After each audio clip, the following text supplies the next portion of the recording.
शिवतनय वरिष्ठं सर्वकल्याणमूर्तिं परशुकमलहस्ते शोभितं मोदकेन तरुणकुसुममालं व्यालबद्धोदरै च मम हृदयनिवासं श्रीगणेशं नमामि। माते तुझ्या चरणी आश्रय देसी आम्हा, तेणेची नित्यमनी तुष्टी घडे प्रकाम। लागो तुझ्या भजनी हे मनसाच नित्य, याहून अन्य जगदंब नकांक्षी चित्त। सर्वस्व मुचे जगदंब माते, आम्ही तुझे प्रिय शिशूच दुजे नाते।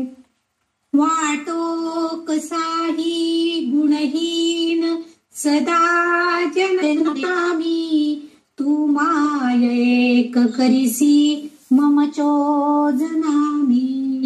तू माय एक करिसी मम चोजनामी।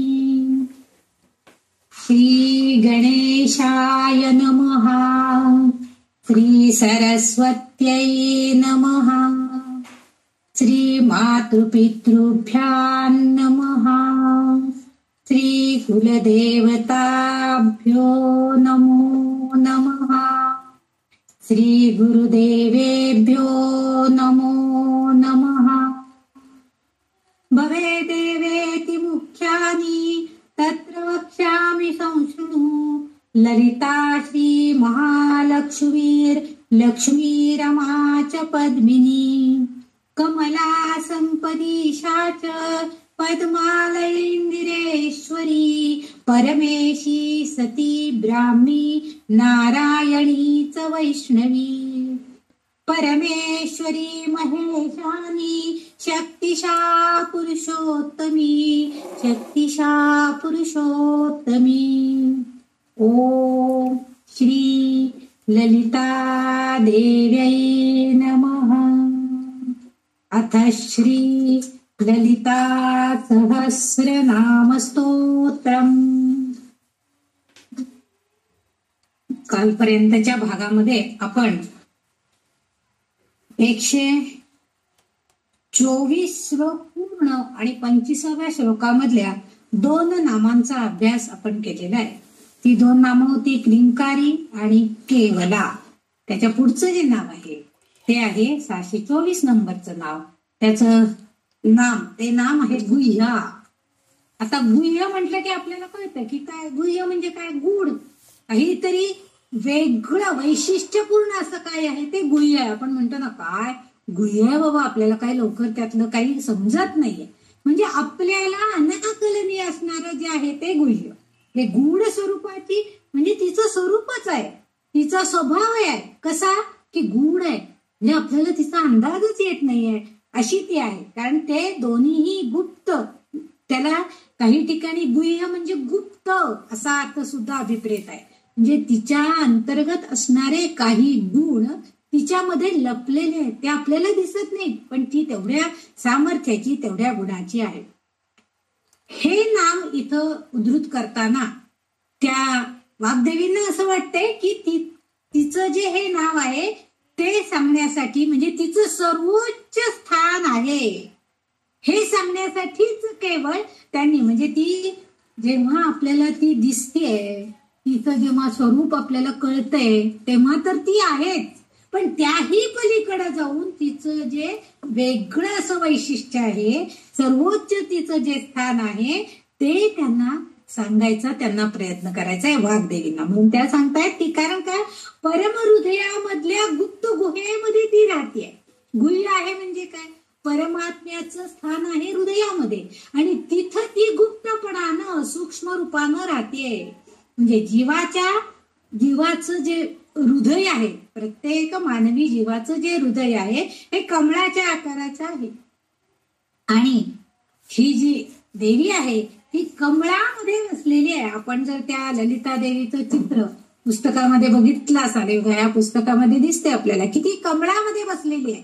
म्हणजे तिचं जे विश्रांती स्थान किंवा तिचं जे स्थान आहे ती पद्मासनामध्ये बसलेले. आपल्या सुरुवातीच्या ध्यानामध्ये आपण तिचं वर्णन करताना सांगितलेलं आहे, पद्मासन आहे तिचं, म्हणजे कमळामध्ये ती बसलेले.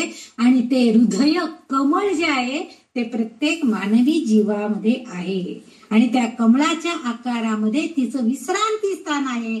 आणि तेथील एका छोट्याशा बिंदूमध्ये, आधी मानवी जीवनामध्ये हृदय किती एवढंस, त्याच्यात तिचा आकार कमळासारखा आणि त्याच्यातल्या एवढ्याशा बिंदू म्हणजे सूक्ष्म रूपानं ती आपल्या हृदयामध्ये राहतीये.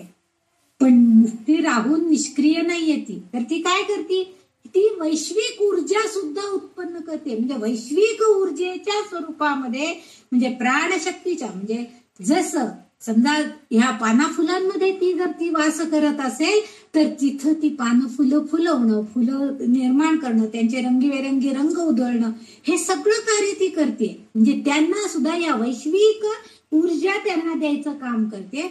तसंच आपल्या मानवी देहाला प्राणशक्ती देण्याचं सुद्धा ती काम करते. आपल्यातलं जर प्राणशक्ती निघून गेली, संपला आपला जीव, संपला, आपण अचेतन शरीर आपलं तिथं होतं. म्हणजे ही प्राणशक्ती देण्याची ऊर्जा जी आहे ती तिच्याकडे आहे, कारण ती स्वयंप्रकाशित आहे. तिला दुसऱ्या कुणाची ऊर्जा घेण्याची गरज नाही. आपल्याला आहे, आपल्याला तिने ऊर्जा दिली नाही, आपल्याला जर प्राणशक्ती दिली नाही तर आपलं सगळं संपलं आयुष्य, म्हणजे आपला जीवन संपणार, म्हणजे आपल्या देहाला काही राम राहणार नाही, अशी अवस्था आपली होणार आहे. आणि कारण पण ती स्वयंप्रकाशी आहे आणि हा तिचा जो स्वयंप्रकाशीपणा, ही तिची स्वतःची ऊर्जा, संप्रेरक शक्ती, प्राणशक्ती, ही सगळी कशी आहे तर गुह्य आहे, गुप्तपणे आपल्या सगळ्यांच्या मानवी देहामध्ये आहे, वैश्विक ऊर्जेमध्ये सुद्धा ती आहे. म्हणून तिचं इथं वाग्देवी हे गुह्य आहे नाव तिथं उद्धृत करते. आता हे जसं आपल्याला कळलं की ती गुप्त आहे, त्याचप्रमाणे आणि एक गोष्ट या वाग्देवींना आपल्या सगळ्यांना सुचवायचे. कसं असतं माणसाला, म्हणजे प्रत्येकची प्रवृत्ती असते. आता नवीन तुम्ही काय संकल्प केला नवीन वर्षामध्ये, आपण विचारलं सांगतो, नाही मी ना 5 माळा जास्त ओढायच्या सुरू केल्या, नाम घ्यायला सुरू केलं, मी अमुक एक वाचायला घातलं. पण नेहमी आपण जी उपासना करतो ती उपासना कधीही कुणाला सांगू नये की मी उपासना करते, म्हणजे तुम्हाला त्याचा अहंकार नाही. म्हणजे मी पण तुमच्यामध्ये त्यामध्ये, तर मी उपासना करते, अरे तू काय करतोय, तुझ्या हातनं जर समजा आज तुझे डोळेच काम करेना झाले, तू वाचूच शकले नाही, तू काय उपासना करणार आहेस. पण आपल्याला हा अहमपणा असतो. म्हणून आणखीन एक गोष्ट ह्या वाग्देवींना आपल्या सगळ्या भक्तांना सूचित करायचे की उपासना नेहमी गुप्त स्वरूपाची असावी, की ज्यांना तिच्याबद्दल काही माहित नाहीये, म्हणजे ज्यांना माहित नाहीये की ललिता देवी काय आहे. आता परवा एकदा आपल्या एका सखीनं सांगितलं की ललिता देवी काय आहे आम्हाला माहितच नव्हतं. आम्ही कोल्हापूरची देवी, तुळजापूरची देवी, माहूरगडची देवी, अशा सगळ्या देवींची उपासना आम्ही करतो, आम्हाला माहित नव्हतं ललिता देवी म्हणजे काय. पण जी माहीत नाहीये तरी त्यांच्या उपस्थितीमध्ये अशा न माहीत असणाऱ्या लोकांच्या समोर जर आपण आपली उपासना केली तर काय होतं, त्यांना प्रश्न पडतो, काय कुठल्या देवीची उपासना करतायत, काय आहे या देवीचे महात्म्य. तर ते इष्ट नाहीये. म्हणजे ज्यांना त्याची काही माहिती नाहीये त्यांच्या पुढं भगवद्गीतेमध्ये नुसतं भगवंतानं सांगितलंय की ज्यांना थोडंही ज्ञान नाहीये त्यांच्या पुढं तुम्ही हे काहीही ज्ञान सांगायला जाऊ नका. आपल्याकडं म्हणूनच म्हणे, गाढवा पुढं वाचली गीता आणि कालचा गोंधळ बरा होता, असं जे आपण म्हण म्हणतो ती म्हण म्हणजेच ही गोष्ट आहे. ही गुह्य आहे, हे सगळं गुप्तपणे आपण जी उपासना करणार आहोत ती उपासना गुप्त स्वरूपानं कोणाला ती न सांगता, अर्थात न सांगता याचा अर्थ काय की आपण त्याचं अहमपणा धरायचं नाही. न सांगता म्हणजे समजा त्या एखादी आपल्या त्याच वेळेला आली, ताई तुम्ही कसली पूजा केली होई आज, असं त्यांनी विचारलं तर आपण सहजपणे सांगणार की अहो हा बरं झालं तुम्ही नेमकं पूजेच्या वेळेस आल्यात, या काही कुंकू लावते, एक फळ देते, हे आपण करतोच. पण त्यावेळेस त्यांनी विचारलं तर आपण सांगणं भाग आहे. कारण त्यावेळेस आपण खोटं नाही बोलू शकत. कसली पूजा आहे, काय आहे, काही नाही, अशीच केली असं म्हणू शकत नाही. आणि काय खोटं बोलायचं, तिचीच शक्ती आहे, तिचीच प्रेरणा आहे. सांगायचं, पटलं तर त्या करतील, नको म्हटलं तर नाही, सोडून टाकतील. पण त्यांचं तिचं म्हणणं म्हणजे वाग्देवींना हेच अपेक्षित आहे की भक्तांना हे जे आहे हे ज्यांना वाटतंय थोडं तरी आध्यात्मिक शक्ती त्यांना ही ओढ निर्माण करते भक्तीची, त्यांना सांगायला काही हरकत नाहीये. म्हणून त्यांनी असं सांगितलंय की दीक्षा जी द्यायची असते, मंत्राची दीक्षा देतात. त्यामुळं गुरु सांगतात की अमुक दिवशी या किंवा 4 दिवसांनी या, तुमचं जे काय म्हणजे तुमच्यातला अहमपणा कमी करून या, तुम्ही कुठल्या व्यसनाच्या अधीन असाल ते सगळं सोडून या. का सांगतात की तुमची परीक्षा बघत असतात की तुम्ही ती दीक्षा घेण्यासाठी पात्र आहात की नाही, हे त्या गुरूंना कळायला पाहिजे असतं. आणि म्हणून तसं इथं त्यांनी सांगितलंय की जी गोष्ट म्हणजे नामस्मरण करायचं झालं तरी सुद्धा गुरु का करायचं आहे, तर गुरूंच्या मुखातून आपल्याला जी दीक्षा मिळालेली जी असती, जो मंत्र आपल्याला मिळालेला असतो त्या मंत्रामध्ये एक प्रकारचं सामर्थ्य निर्माण झालेलं असतं.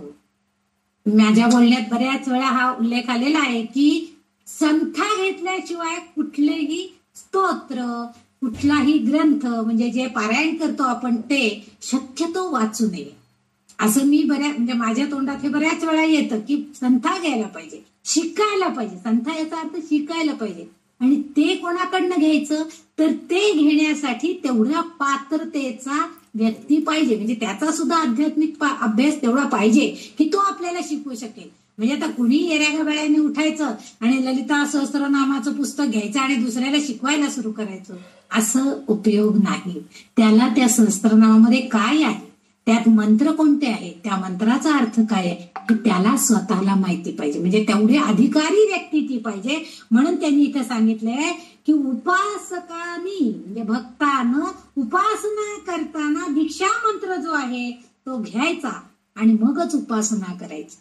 नवरात्रामध्ये बऱ्याच ठिकाणी सप्तशतीचा पाठ करतात आणि त्या सप्तशती ही जी आहे तसं काही वाचायला फार अवघड आहे असं नाही आहे, सोपी आहे, सोप्या भाषेमध्ये आहे. पण त्याच्यातले जे मंत्र आहेत, नवार्ण मंत्र वगैरे आहे, त्याच्यातले जे न्यास आहेत ते आपण शिकून घेतले पाहिजे. त्याच्यातलं जो देवी अथर्व शीर्ष आहे ते आपण शिकून घेतलं पाहिजे. सूक्त आहेत ते आपण शिकून घेतले पाहिजेत. म्हणजे कुणाच्या तरी मुखातून आपल्याला त्याची संथा मिळायला पाहिजे. हे त्यांनी आपल्याला सांगायचं आणि आपण ते म्हणायचं. कारण त्या आपल्याला जेव्हा सांगत असणार तेव्हा ते योग्य उच्चारणानच आपल्याला शिकवत असतात. आणि म्हणून दीक्षा घेणं अतिशय म्हणजे नवार्ण मंत्राची दीक्षा घेतल्याशिवाय आपण त्याचं उच्चारण करू नये किंवा त्याची उपासना करू नये. म्हणून बरेच जण सांगतात की श्रीराम जय राम जय जय राम हा मंत्र अतिशय सोपा आहे, म्हणायला सोपा आहे, त्याच्यात चूक होण्याचं काहीच कारण नाहीये. कारण मरा मरा म्हटलं तरी सुद्धा राम राम पुन्हा होतं ना, त्यामुळे उलटा म्हटला तरी सुलटा होतो तो पुन्हा, इतकी त्याची ताकद आहे. म्हणून पण जेव्हा आपण इतर जेव्हा मंत्रांची उपासना करतो, मंत्र म्हणतो, कारण काही जे आहे ते मंत्रच म्हणजेच ते स्तोत्र आहे. आपण बघतो रामरक्षा मंत्र बघतो,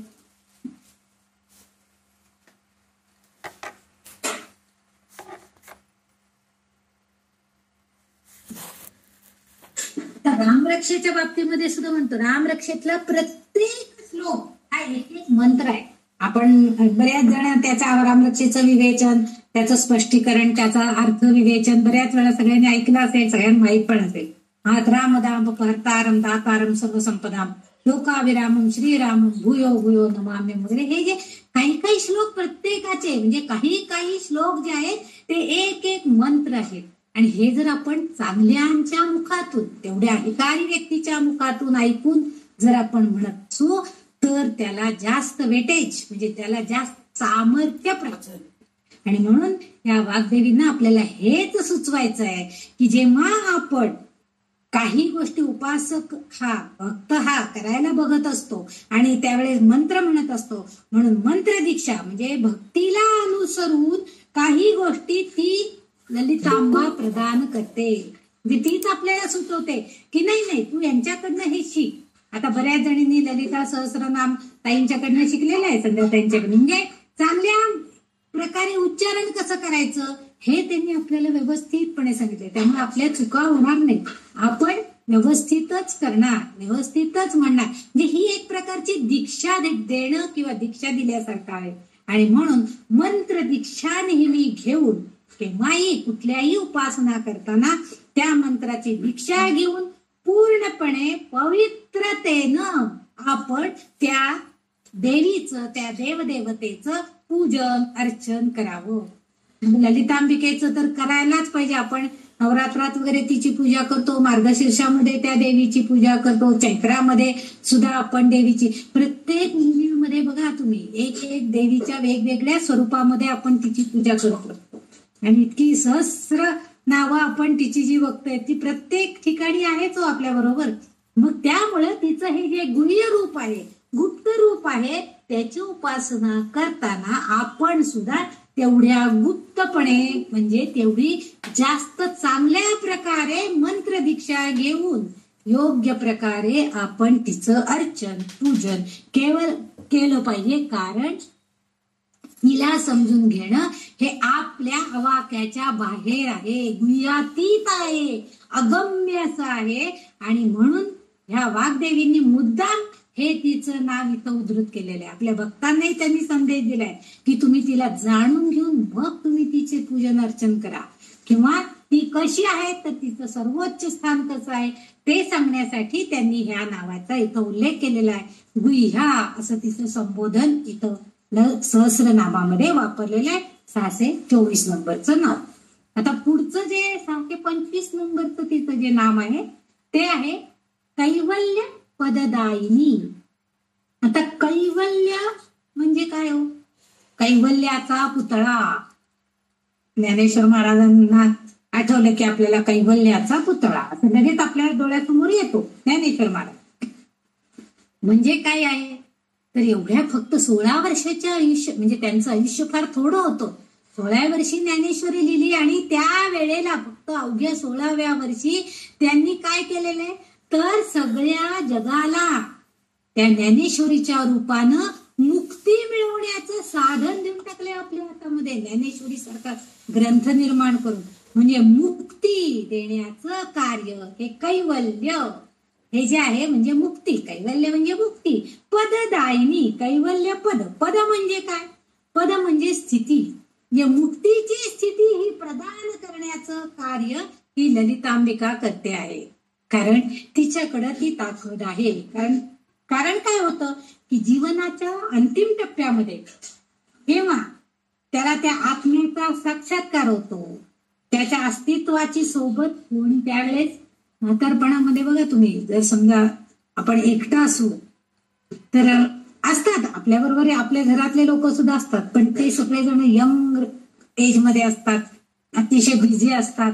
त्यांना आपल्या बरोबर एवढा वेळ द्यायला सुद्धा वेळ नसतो. कारण प्रत्येक जण आपल्या कामामध्ये गढून गेलेला असतात. आपल्यासाठी कुणीही वेळ काढायला तयार नसतं म्हणजे त्यांच्याजवळ वेळच नसतो. पण मग त्यावेळेस काय होतं आपण काय होतो एकटे पडतो. आणि अशा एकटेपणामध्ये काय होतं तर आपल्याला ह्या अध्यात्माची जर संगत असेल, अध्यात्माची आपली मैत्री असेल, अध्यात्म आपल्या सोबतीला असेल तर अशा वेळेस आपल्याला आत्म्याचा साक्षात्कार होतो, त्याच्या अस्तित्वाची सोबत आपल्याला होते. आणि त्यावेळेस ही ललितांबिका काय करते आपल्याला पद देते. कोणतं? अशी स्थिती प्रदान करते की आपल्याला मुक्ती मिळायला सहाय्य करते. कारण आता अंतिम टप्प्यामध्ये आपण जे ज्येष्ठ नागरिक आहेत त्यांच्यासाठी सांगते, 60च्या पुढच्यांसाठी आहे की जे 60-65च्या पुढचे सुद्धा म्हणूया, कारण काही काही जणींचे आता 65च्या पुढे सुद्धा गेलेले आहेत. त्या सगळ्यांसाठी मी सांगते की 65च्या पुढे जेव्हा आपण ज्येष्ठ आणि घरामध्ये श्रेष्ठ असं दोन्ही आपल्या भूमिका असतात, पण त्यावेळेस आपल्याला आपलं ध्येय काय असतं? अंतिम ध्येय मुक्ती मिळवायची, मोक्ष मिळवायचे हेच ध्येय असतं. म्हणून आपण काय धडपडत असतो, आपल्यालाही घरातल्या जबाबदाऱ्या असतात, त्या सगळ्या पार पाडायच्या असतात. पण त्याचबरोबर आपल्या स्वतःचे वैयक्तिक उन्नती करून घ्यायचे म्हणजे मुक्ती मिळवायचे. आणि ही मुक्ती प्रदान करण्याचं कार्य ही आमची ललितांबिका करते. कारण ती आपल्याला सहाय्यभूत होते, ती आपल्याला ज्ञान देते आणि मग आपल्या हातनं चांगलं कार्य घडत असतं. आणि कैवल्य म्हणजे ही मुक्ती जी आहे ही एक अवस्था आहे माणसाची. म्हणजे त्या अवस्थेमध्ये आपण वावरत असतो, घरामध्ये मुलाबाळांना खायला प्यायला घालत असतो, स्वयंपाक करत असतो, सगळ्या कृती आपल्या चाललेल्या असतात.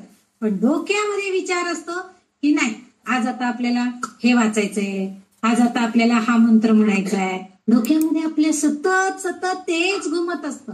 आपण त्याच विचारामध्ये असतो, त्यामधून बाहेरच आपण पडू शकत नाही. म्हणजे प्रत्यक्ष संसारिक जबाबदाऱ्या ज्या आहेत त्याही सांभाळत असतो, आपली कर्तव्य करत असतो, पण मनाने मात्र आपण त्या अध्यात्मामध्ये असतो. आणि अशी जी अवस्था आहे म्हणजे इथं आपण शारीरिक विधिवत पूजन करत असतो, पण मानसिक उपासना ही आपली ध्यानाकडे असते. म्हणजे आपण त्या ललिता देवीचं किंवा अन्य कोणत्या गुरूंचं म्हणा, अन्य देवदेवतांचं ध्यान मनामध्ये करत असतो. डोळे मिटले की श्रीकृष्णाची सुंदर मूर्ती आपल्या डोळ्यासमोर येते. कधीतरी डोळे मिटले की आपल्याला ज्ञानेश्वर महाराजांची मूर्ती डोळ्यासमोर. ही जी अवस्था आहे ही आपली यायला पाहिजे. आणि यासाठी शक्ती कोण देतं? कैवल्य पददायिनी अशी ही ललितांबिका आपल्याला देते. याचा थोडक्यात अर्थ असेल, म्हणजे मानसिक प्रगती जर आपल्याला करून घ्यायची असेल तर त्यासाठी सगुणाकडून निर्गुणाकडे, म्हणून आपण आता सध्या आपण कसं होतो की आतापर्यंत सगुण मूर्तीची पूजा करणं हे आपल्याकडे होतं. पण आता आपल्या वयोमानानुसार आपल्याला एवढ्या वेळ बसून पूजा करणं सुद्धा शक्य होत नाही. 3-3दा देवाचं पाणी टाकायला जावा, तीर्थ टाकायला जावा, निर्मल टाकायला जावा, एवढं चालणं, उठणं, बसणं, खाली बसून पूजा करायला होत नाही, अभिषेक जास्त वेळ घालायला होत नाही, स्तुती स्तोत्र म्हणणं होत नाही. या सगळ्या स्थिती ज्या आहेत या तिला कल्पना आहे ललितांबिकेला, की आता ह्या उतार वयामध्ये ह्या माझ्या भक्ताकडून काय होऊ शकणार आहे, तर फक्त मानसिक पूजन होऊ शकणार आहे. आणि म्हणून ती त्या मानसिक पूजेला म्हणजे ध्यान धारणेला महत्व देते. तुम्ही मनाने फक्त तिची पूजा करा, तिचं स्मरण करा, आणि त्या योगे म्हणजे सगुणाकडून आपल्याला ती आता निर्गुणाकडे जायला लागते.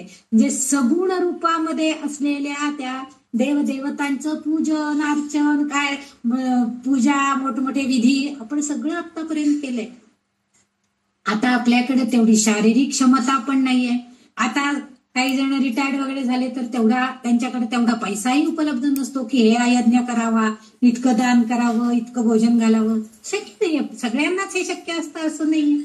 आणि आपल्या मनात पुष्कळ असलं की इतके दान धर्म करावा, आता इतक्या लोकांना जेवायला घालावं, पण घरातले लोक तयार होतात का?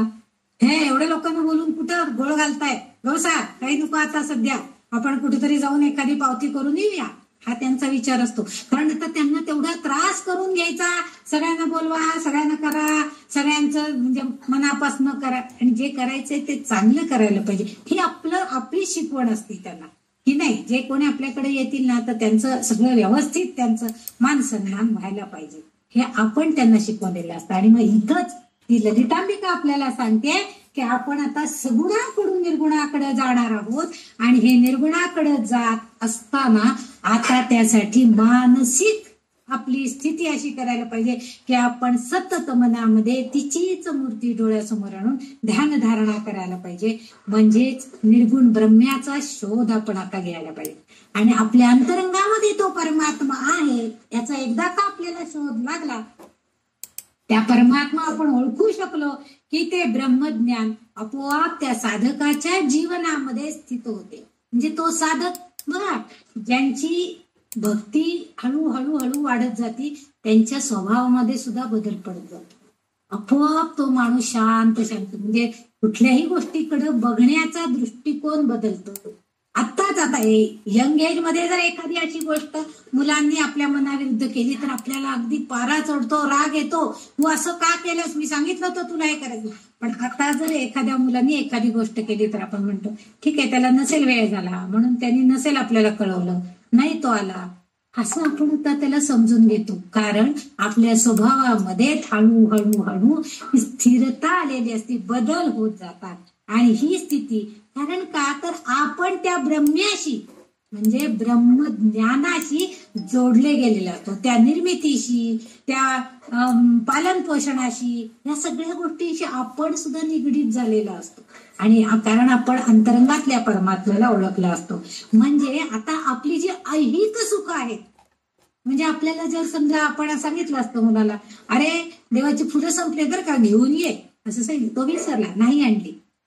तर पूर्वीचं जर आपण असलो तर आपण काय, अरे सांगितलं तू तुला देवाची फुलं घेऊन ये म्हणून, आणलं नाहीस, जा आता घेऊन ये. पण आता ह्या घडीला जर असं घडलं तर आपण त्याच्याकडे कसं बघतो, की ठीक आहे आज देवाला फुलं नको आहेत, छान मनापासून त्यांना स्वच्छ घासून पुसून स्वच्छ करून फक्त हळद कुंकू लावूनच ठेवायचं, असं त्यांची अपेक्षा आहे का? ठीक आहे, नाही, किंवा घरात माझ्या जी 2-4 फुलं आली तेवढीच मी आज देवाला घालीन, ही भावना आपल्याकडे. म्हणजे त्यावेळेत ऐहिक ज्या गोष्टी आहेत, फुलं आणणं आणि म्हणजे काय, पैसे खर्च करून आणायचं आणि माझ्या मनाच्या आनंदासाठी ती देवाला घालायची, असा अर्थ नकोय मला. की माझ्या मनामध्ये उमललेल्या आनंदाची कमळं मी त्या देवाला वाईन, त्याला स्वच्छ करीन, त्याला छान फुलं घालीन, मानसिक फुलं घालीन, म्हणजे माझ्याकडनं त्याला गोड गीत गाऊन एखादं गीत पुष्प अर्पण करीन, हे आपण कल्पना करायचे. हे जे आहे ना, म्हणजे ऐहिक संबंधापासून आपण अलिप्त व्हायचंय आणि त्या कैवल्य चरणावर आपण जातो, म्हणजे त्याच्यामध्ये विलीन होण्याचा प्रयत्न करतो. आणि ही जी बुद्धी आहे, हे जे आपल्याला ज्ञान आहे, हे केवळ आणि केवळ त्या ललितांबिकेच्या कृपेनंच प्राप्त होतं आणि मगच आपल्याला अंतिम मुक्ती मिळणार असतो. त्यासाठी आता आपले ज्येष्ठांचे सगळे प्रयत्न, आध्यात्मिक मार्गातल्या सगळ्या लोकांचे प्रयत्न अंतिम मुक्ती मिळण्यासाठी आहेत. तुम्ही म्हणाल मग इतके जे प्रवचन कीर्तनकार आहेत, इतकं देवधर्म करतात, त्यांना सगळ्यांना मुक्ती मिळणार का? हीच मिळणार आहे. पण पूर्वसंचितानुसार जे देहबोलीनुसार जे माझं पूर्वसंचित आहे ते मला भोगलंच पाहिजे. तो त्रास मला, आता सकाळी उठता उठता पायामध्ये गोळे येतात, थोडा वेळ चालायला सुद्धा येत नाही, पाय इतके दुखतात, हे भोग आहेत माझे. पूर्वसंचितानुसार हे भोग मला भोगलेच पाहिजे. पण म्हणून मी पाय दुखतायत म्हणून धरून बसून बघणार नाही. ठीक आहे, दुखतायत ना, थोडा वेळ तेल चोळायचं, नामस्मरण करत करत करत थोडस पायाला उबदारपणा कसा येईल तो प्रयत्न करायचा आणि पुढे मग आपल्या कामाला लागायचं. ही जी वृत्ती आहे, म्हणजे अंतिम मुक्ती मिळवण्याचा प्रयत्न करायचा आहे ना, मग हे सगळं सहन करायला पाहिजे. म्हणजे हे, किंवा जास्त वेळ बसलं, पायामध्ये गोळे येतात, पाया अगदी आखडले जातात, गुडघे उठून चालायलाच येत नाही. अगदी खरं आहे, नाही असं नाहीच आहे, कारण आता शारीरिक व्याधी आपल्याला हे सगळं करायला मना करतायत, हे आपल्याला कळत असतं. पण तरी सुद्धा त्याच्यावर मात करून आपण ते प्रयत्नपूर्वक ते करण्याचा प्रयत्न करायचा आहे. आणि यासाठी शक्ती कोण देणार आहे? तर ही कैवल्य पददायिनी आहे. कारण तरच आपण, आता मुक्ती जी आहे ते म्हणजे आत्म्याचं स्थलांतर आहे.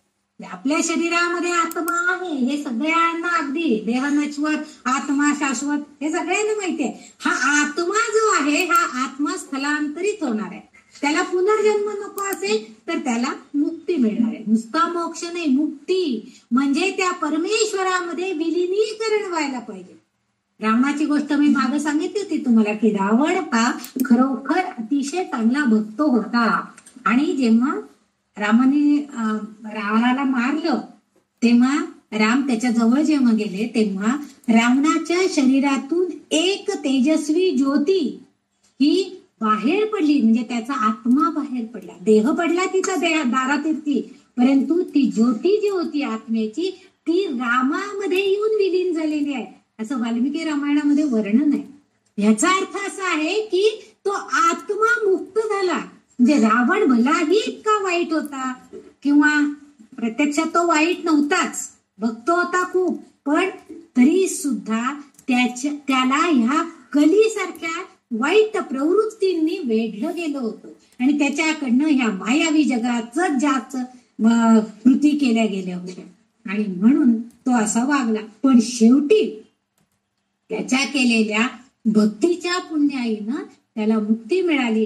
आणि रावणाने त्याला सांगितलं का, रावणाने जेव्हा रामेश्वरच्या त्या रामेश्वराची स्थापना करायला रावणाला पौरहत्या करायला बोलवलं होतं, आणि रावण तिथं आला. मग रावणाने सांगितलं की पौरहत्य मी करतो, पण तू तुझ्या रामेश्वराची स्थापना करायची तर तू तुझ्या पत्नी सहित बसायला पाहिजेस, तरच तू स्थापना करू शकतो.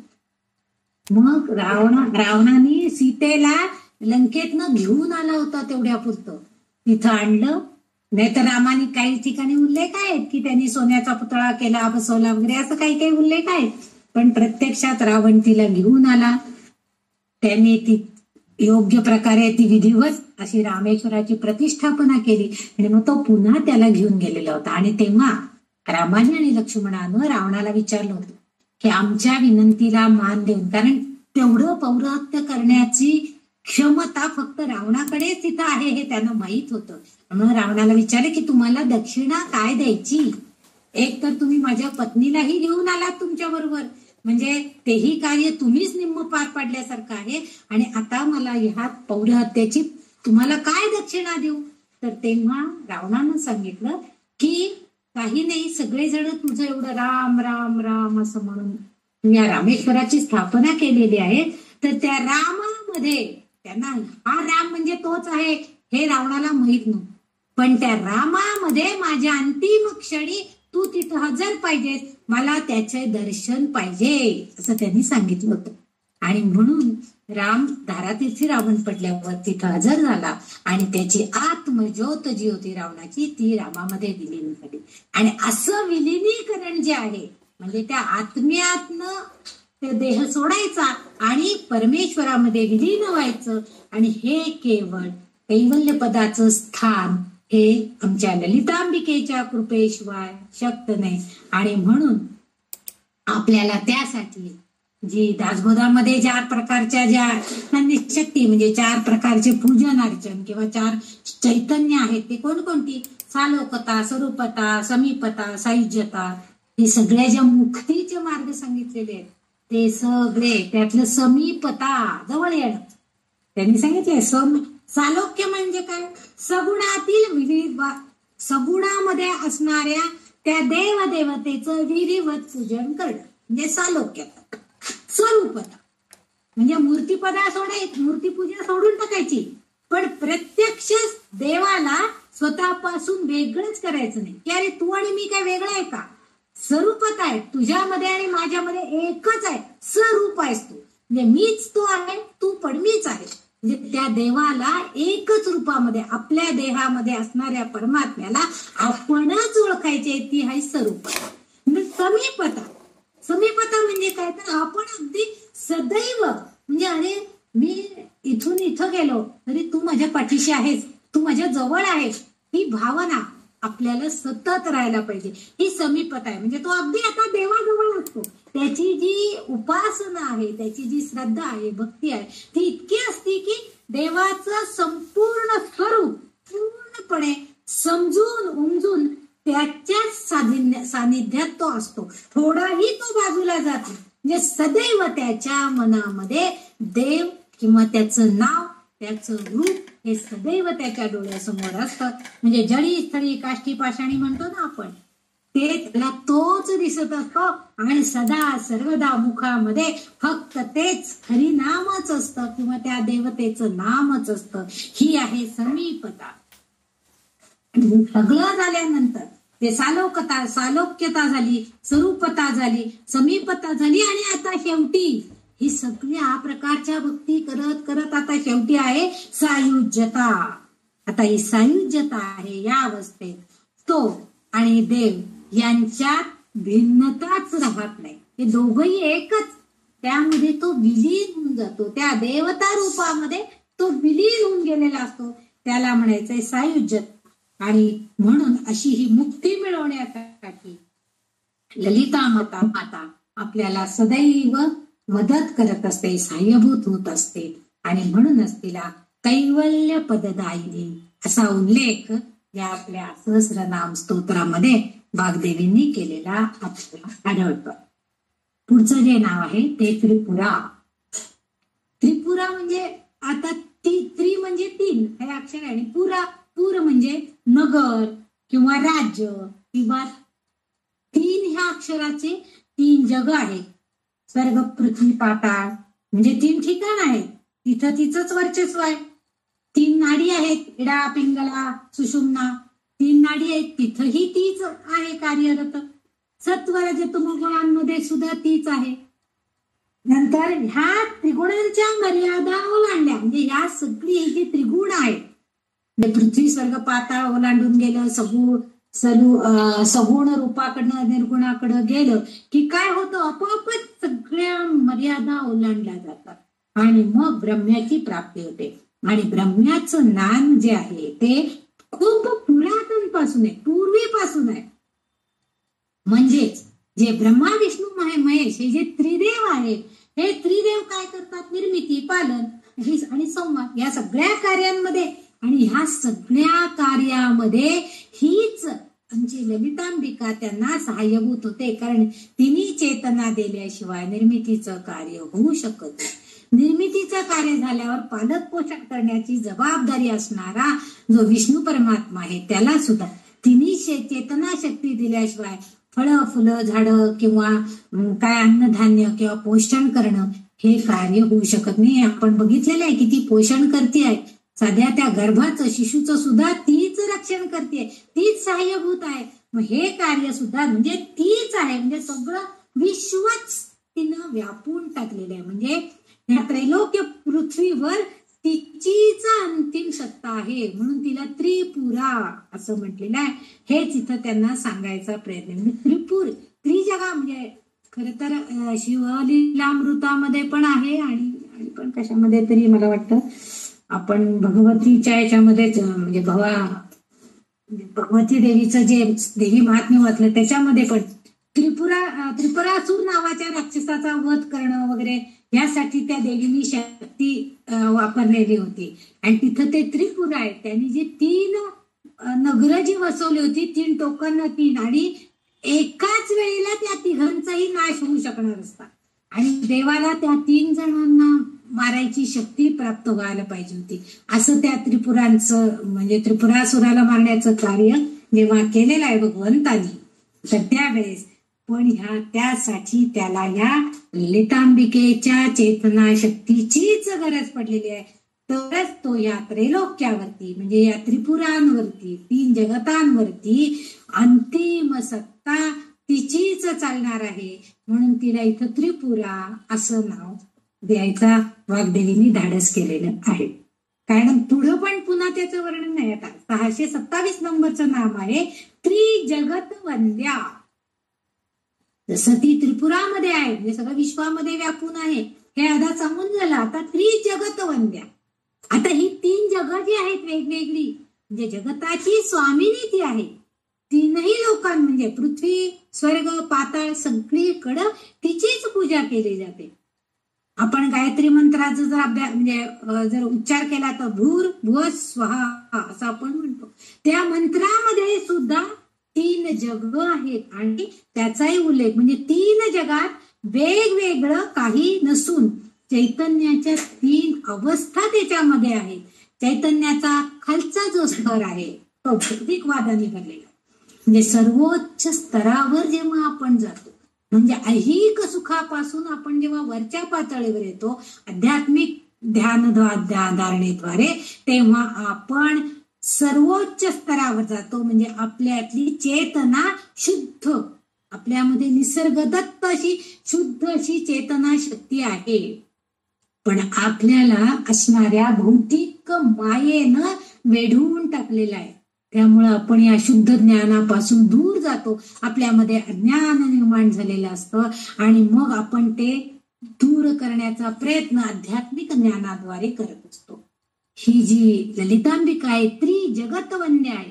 3ही जगताची ती स्वामिनी आहे आणि वंद्य म्हणजे वंदनीय आहे, पूजनीय आहे. कारण का, तिची पूजा ही सर्व देवदेवता त्रिजगत 3ही जगतामध्ये ज्या देवदेवता वास करून आहेत या 3ही स्तरांवर शुद्ध चेतनेच्या स्वरूपामध्ये तिला वंदन केलं जातं, तिचं पूजन केलं जातं. म्हणून तिला सर्व देवदेवतांची स्वामिनी त्रिजगत वंद्या अशी ती आहे, म्हणजे स्वामिनी आहे. कारण सगळ्यांवरती राज्य करण्याचं तिच्यात सामर्थ्य आहे. हेच त्यांना इथं सांगायचं कल्पना आहे त्याची. त्यामुळं ती वंदनीय आहे आणि सर्व देवांची स्वामिनी आहे, जगताची स्वामिनी आहे, संपूर्ण जगताची स्वामिनी आहे. त्यामुळं ती सगळ्यांच्याकडनं पूजली जाते, वंदनीय अशी तिची ख्याती आहे, असं या नामाचं अर्थ थोडक्यात सांगता येतो. पुढचं जे नाव आहे, पुढच्या नावामध्ये पण पुन्हा जसं त्रिजगत, त्रिपुरा, आता तिसऱ्या नावामध्ये 628 नंबर त्रिमूर्ती असं त्यांनी उल्लेख केलाय बघा. म्हणजे वाग्देवींनी सुद्धा छोट्या छोट्या फरकानं तिचे वेगवेगळ्या स्वरूपामध्ये तिचं स्वरूप वर्णन करण्याचा प्रयत्न केलेला आहे. आता ती त्रिमूर्ती आहे. आपल्याला माहितीये ब्रह्मा, विष्णू, रुद्र हे तिन्ही देवांचं एकत्रित रूप आपण त्याला त्रिमूर्ती असं म्हणतो. आणि त्या त्रिमूर्ती देवी जी आहे, आता ह्या त्रिमूर्तीमध्ये देवी ही एक ह्या सगळ्यांमध्ये एकत्रितपणे जी चेतना शक्ती जागृत आहे ती गुप्त स्वरूपामध्ये आहे, पण ती सुद्धा त्रिमूर्ती स्वरूपामध्येच आहे. कारण चेतना, कारण त्या तीनही मूर्तींमध्ये तीन वेगवेगळी रूप सामावलेली आहेत. कारण आपण आपल्याला माहितीये ब्रह्मा हा सृष्टी निर्मिती करतोय, विष्णू पालन करतोय आणि आमचे शंकर म्हणजे शिव हा संहार विघटन करण्याचं कार्य करतोय. हे आपल्याला सगळ्यांना ज्ञात आहे. पण इथं तीन वेगवेगळे ह्या सृष्टी पालन आणि सृष्टीचे विघटन, जे निर्मिती, पालन आणि विघटन या सगळ्या गोष्टींमध्ये म्हणजे ह्या तीनही देवतांमध्ये ती सूक्ष्म रूपानं आहे. कारण देवीचे त्रिपुरा रूप जन्माला आलेले आहे. त्रिपुरा तिने मागच्या एका नामामध्ये आपण म्हटलेलं आहे की तिन्ही जगतावर तिने विश्व केले, तिने सगळं जग व्यापून टाकलेलं आहे, त्रिपुरा व्यापून टाकलेलं आहे असं आपण तिचं वर्णन केलेलं आहे. आणि हे त्रिपुरा रूप तिचं जे देवीचं जे आहे ते म्हणजे सूक्ष्म रूपामध्ये ह्या त्रिगुण ह्या तीन देवांमध्ये आहे. आता ते तीन म्हणजे पांढरा रंग, काळा रंग आणि लाल रंग. म्हणजे हे जे जग आहे हे सगळं तीन रंगांमध्ये व्याप्त आहे असं थोडक्यात ह्या वाग्देवींना सांगायचंय. तीन रंग कोणते आहेत तर ते पांढरा, काळा आणि लाल. पांढरा रंग म्हणजे ब्रह्म, म्हणजे ब्रह्मदेव जो आहे त्याचा पांढरा रंग आहे बघा. त्याचं चित्र जर आपण बघितलं तर पांढऱ्या कपड्यांमध्ये म्हणजे पांढऱ्या वस्त्रांमध्ये त्याला सुशोभित केलेलं दिसतं. म्हणजे पांढरा रंग हा सात्विकतेचं, पावित्र्याचं असं म्हणून आपण त्याचा उल्लेख नेहमी करतो. म्हणजे तो सात्विक आहे म्हणून ब्रह्मदेव गोरा दाखवलेला आहे, म्हणजे असं वर्णन केलं गेलं आहे. आणि पुढे दुसरा रंग जो आहे तो म्हणजे काळा, तो विष्णूचा, तो रजोगुणी आहे. म्हणजे रजोगुणाचं प्रतिनिधित्व करणारा जो विष्णू आहे तो काळ्या रंगाने. आणि तिसरा रंग जो आहे तो म्हणजे लाल, म्हणजे रुद्र जो आहे तो लाल रंगामध्ये दर्शवला जातो. शिव हा जो आहे तो तमोगुणाचा प्रतीक आहे. आणि ह्या तीन गुणांनी मिळून म्हणजे ही जे सत्वरज तमो गुणांनी युक्त असा जो त्रिगुण देव आहे त्या तिघांनाही एकत्रित आणण्याचं काम कोणती दैवी शक्ती तर ही त्रिगुण मूर्ती जी आहे या मूर्तीमध्ये ही दैवी शक्ती सामावली. या तिन्ही मध्ये ती समाविष्ट आहे. म्हणजे या तिन्हींमध्ये अनेकांमध्ये तीच आहे आणि एकामध्ये म्हणजे तीच या तिनांमध्ये आहे. त्या तिनांमध्ये हीच आहे आणि हिच्यामध्ये ते तिन्ही आहे. म्हणजे अनेकामध्ये एक आणि एकामध्ये अनेक अशा स्वरूपामध्ये यामध्ये ती शांभवी विद्या, श्यामा अशा अनेक स्वरूपामध्ये म्हणजे श्रीविद्येचा अभ्यास करताना त्यांनी असं म्हटलंय की ती शांभवी विद्येमध्ये आहे, श्रीविद्येमध्ये आहे. म्हणजे शांभवी विद्येमध्ये ती श्वेतवर्णीय आहे, श्रीविद्येमध्ये त्यांनी असे उल्लेख केले त्याचे की तिचं जे नाव आहे त्या नावानुसार त्यांनी तिचं स्वरूप सांगायचा प्रयत्न केलेला आहे. विद्या स्वरूपामध्ये ती लाल वर्णामध्ये आहे, श्यामा स्वरूपामध्ये ती श्यामवर्णीय आहे. म्हणजे आपण ब्रह्मा, विष्णू, महेश ह्या रूपामध्ये त्यांना तिला एकत्रित केलं तर श्रीविद्येच्या अभ्यासामध्ये त्या अभ्यासकांनी शांभवी विद्या आणि श्यामा, शांभवी, श्रीविद्या आणि श्यामा अशा तीन स्वरूपामध्ये ती त्रिमूर्ती अशा तीन मूर्तींमध्ये ती आहे असं वर्णन केलेलं आहे. पण हेच आहे त्याच्यामध्ये की अशा तीनही रंगांमध्ये ती आपल्याला बघायला मिळते. म्हणजे अनेक रूपात ही त्रिमूर्तीमध्ये तिच्या शक्तीचा प्रभाव ती दाखवते आणि तिथं तिचे पैलूंचं ती प्रतिनिधित्व करते. जे श्यामा रूपामध्ये ती असेल तर ती श्यामवर्णीय असणार आहे, म्हणजे अर्थातच ती रजोगुणी असणार. तेव्हा ती शांभवी रूपामध्ये असणार आहे, तेव्हा ती अर्थातच श्वेत वर्णामध्ये म्हणजे पांढऱ्या रंगामध्ये असणार आहे, अर्थातच ती सत्वगुणी असणार आहे. आणि जेव्हा श्रीविद्येच्या रूपामध्ये असणार आहे तेव्हा ती लाल वर्णीय असणार आहे, म्हणजे तिथं ती आपलं तमोगुण दाखवायचा प्रयत्न कर. म्हणजे इथं जे आहे हेच सांगायचंय की या त्रिमूर्ती या तीन जणींचं एकत्रीकरणाचं प्रतिनिधित्व करते कोण, तर ही ललितांबिका करते. म्हणजे इथे तिचे जे पैलू आहेत तिच्या गुणांचे ते सगळे प्रतिनिधित्व करतायत तिथं तिच्या एकटीच्या रूपामध्ये. म्हणून वाग्देवींनी तिचा इथं उल्लेख त्रिमूर्ती या स्वरूपामध्ये केलेला आहे. म्हणजे ती एकटीच आहे पण ह्या तीन रूपामध्ये आहे, आणि त्या तीन आहेत त्यांच्यामध्ये तीच आहे, म्हणजे तिनांमध्ये एक आणि एकामध्ये तीन अशा गोष्टी एकमेकांवर अवलंबून आहेत. ते सर्व गुण हे सर्व गुणांचे पैलू तिच्यामध्ये आपल्याला बघायला मिळतात. म्हणून तिला इथं त्रिमूर्ती असा उल्लेख वाग्देवी करताय. पुढचा जो तिचा नाम त्यांनी दिलेला आहे ते म्हणजे त्रिदशेश्वरी. त्रिदशेश्वरी असं नाव तिचं त्यांनी दिलेलं आहे. त्रि म्हणजे तीन आपल्याला माहितीये, दश आणि ईश्वरी. दश म्हणजे 10 असा अर्थ सुद्धा आहे. त्रिदश त्रिदश म्हणजे 3 वेळा 10 म्हणजे 30. आणि ईश्वरी ईश्वरी म्हणजे सगळ्यात प्रमुख देवता ईश्वर किंवा प्रमुख ईश्वरी म्हणजे प्रमुख देवता असणारी अशी ती. म्हणजे 3 वेळा 10 म्हणजे 30. आणखी एक म्हणजे 3 म्हणजे आणखी एक वेळा त्रि आणि दश म्हणजे 3 गुणिले 10 केले तर 30 आणि प्रत्यक्ष असणारे तिचे त्रिगुण रूप हे 3 असे 33 असं जोडून 33 बनवले आहेत. आणि त्या 33 गोष्टींमध्ये ती आहे. म्हणजे अशा दशेमध्ये म्हणजे अशा परिस्थितीमध्ये अशा अवतारामध्ये ती आहे. कोणकोणत्या रूपामध्ये आहे असं म्हणूया. म्हणजे 12 आदित्य आहेत त्याच्यामध्ये ही ललितांबिका आहे. 8 वसू आहेत, 11 रुद्र आहेत, 2 अश्विन आहेत, असा हा एकूण 33 हा अंक मिळतो. आणि त्याचबरोबर आपल्याला माहितीये 33 कोटी. आता इथं 33 कोटी म्हणजे कोट्यावधी नाही तर 33 प्रकारचे देव आहेत. आणि त्या देवांची प्रमुखता त्या देवांचं प्रमुखत्व या ललितांबिकेकडे येतं. आणि म्हणून तिला त्रिदशेश्वरी 3 दशांची म्हणजे 33 ईश्वरी सत्ता असणारी अधिष्ठात्री असणारी अशी ही असं तिचा उल्लेख इथं केलेला आहे. आता मानवी संबंधाच्या बाबतीमध्ये जर ह्याचा विचार करायला गेला तर मनुष्याच्या देहाचे सुद्धा 3 दशा म्हणजे 3 स्थितीमध्ये 3 दशा आपण म्हणतो काय बाई काय दशा झालीये तुझी, काय आहे तुझं म्हातारपण, असं आपण कधीतरी आपल्या अगदी मायेचे लोक आपण भेटले तर आपल्याला म्हणतात. म्हणजे बालपण, तरुणपण आणि वृद्धपण. म्हणजे आपण जर देवांच्या म्हणजे हे मानवी देहाच्या बाबतीमध्ये मानवी देहाची ही दशा आहे. बालदशा, तरुणपणाची दशा आणि वृद्धपणाची दशा. म्हणजे मानवी देहाला सुद्धा ह्या दशेमधनं 3 दशेमधनं जावं लागतं, 3 स्थितींमधनं जावं लागतं, पार पाडावं लागतं.